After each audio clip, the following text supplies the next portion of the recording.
Hello everyone, Gabriel BG here with another tutorial. As always, if you find this video of benefit or value to you, please like, subscribe, or share it with someone else that you may think will benefit from this video as well. Maybe a simplified perspective or a different way of explaining things in a way that they may be able to understand.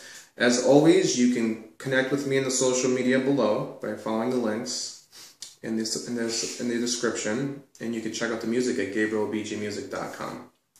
Alright, with that said, this week's tutorial is going to be about self-limiting beliefs and magic simplified. So basically, when I talk about magic, I'm not talking about card tricks and pulling a rabbit out of a hat. No, we're talking about manifesting actual tangible things by very specific thought process and procedure and certain activities that are going to achieve that. So the law of attraction and the secret are kind of superficial explanations of the whole law of the whole actual manifestation process. So that's why I'm making this video. And I'm also making this video because as superficial as that is, it can get very deep when you're looking into the 7 hermetic principles and the tree of life and so forth and so on. So we're really just trying to keep this really simplified, but a little bit more in depth than what the secret and the law of attraction shows. So I'm going to start off with this quote, and I feel is very important for us to understand when it comes to manifesting or just really understanding your own reality, is that it takes as much faith and certainty to believe your potential is limited as it does to believe your potential is limitless. So it's all based on your faith and your certainty. So if you believe that your ability is limited and that it's fixed, then you're creating a self-fulfilling prophecy with your faith and certainty in that belief. But if you believe that it is limitless, then you are also creating a self-fulfilling prophecy which will allow you much more opportunity for growth to realize your dreams. Well, why is this? Why is it that we all live in this world where most of us tend to have self-limiting beliefs? It's because we start off at a very young age with extraordinary imaginations capable of attaining the unattainable. You ask a little child something and they have these wonderful, vivid ideas and explanations that really you're like, wow, I can't believe how vivid and colorful these ideas are. And you ask a child, what do you want to be when you grow up? And you say, you can be whatever you want to be, the adult says. And the child comes up with these extraordinary things sometimes. But for the most part, as soon as that child begins to becomes assimilated into the community, into the school system, as soon as that happens, they are basically pushed into a whole environment that is governed by science and reason alone, that of which is only of the conscience, of the conscious and three-dimensional material world. So we are limited by our resources and our environment, and consciousness rules. So any type of imagination and subconscious is completely eradicated. We're taught that when we are young. When we go to school, that's what we're taught. Science is what rules. However, what we fail to realize is that we are only seeing reality from a polarized perspective that completely denies the potential of the subconscious mind. We are essentially in the dark by seeing our potential as limited by the by the conscious mind alone.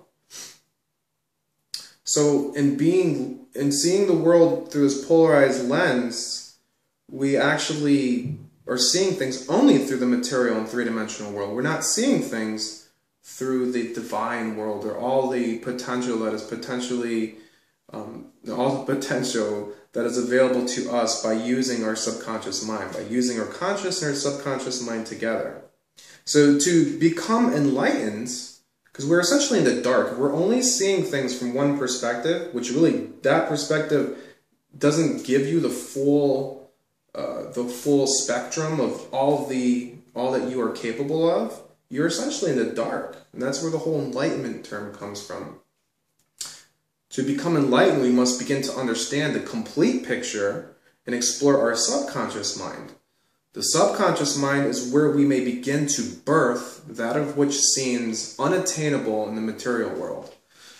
So, continuing with that whole idea, to simplify all this of how the subconscious mind works with the conscious mind, and how we manifest and create our realities, or the whole principle of magic, is our conscious mind. This is how we do it. Our conscious minds, that of which is reality material, that mind actually would penetrate our subconscious mind. Our subconscious mind, where anything is possible, limitless, absolute limitless. Where you would actually, the conscious mind would penetrate and imprint a blueprint into that subconscious mind of anything being possible. So, by charging that seed and that idea that has been imprinted into the subconscious mind with feelings and emotions of absolute certainty that this idea is not only possible, but that the idea has already occurred, we are actually aligning our cosmic vibrations with the vibrations of the idea already actualized.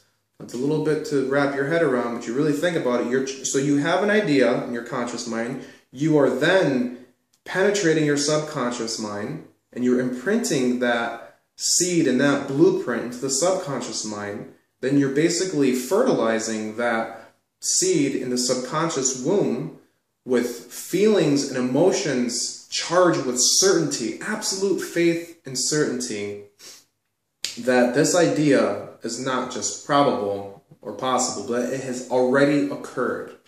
So it has absolutely already occurred. The idea has been actualized. Well, the only variable, if you really think, and this is a little difficult concept to think of something that hasn't happened as already happening, but the only variable is time. You think about it, it's just time. And time is a measurement in this material world. So time is a material world concept. So to assist in drawing toward the harmony and alignment between the subconscious mind and the conscious mind, you may feel the desire with gratitude to the universe for allowing you to experience this joy. So what that's basically saying is, how do you feel this absolute certainty and faith? Well, you basically fuel it.